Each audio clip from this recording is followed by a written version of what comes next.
మీ ANM యాప్లో మీకు provide చేసిన సచివాలయం యూజర్ ఐడి మరియు పాస్వర్డ్ ఉపయోగించి లాగిన్ అవ్వండి.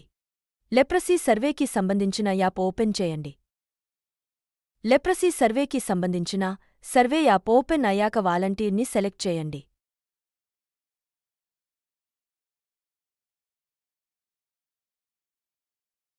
అనంతరం కుటుంబాన్ని సెలెక్ట్ చేయండి. కుటుంబంలో వ్యక్తులను ఒక్కొక్కరిగా సెలెక్ట్ చేయండి.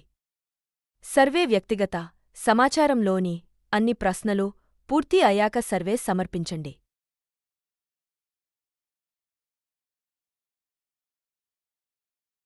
అదేవిధంగా మిగతా కుటుంబంలో వ్యక్తులకు కూడా సర్వే నిర్వహించండి.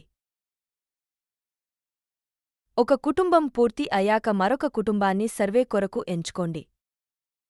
మీరు పూర్తి చేసిన సర్వేలో వచ్చిన అనుమానిత వ్యక్తులు ఉంటే వారి డేటా మెడికల్ ఆఫీసర్ యాప్కి వెళ్తాయి.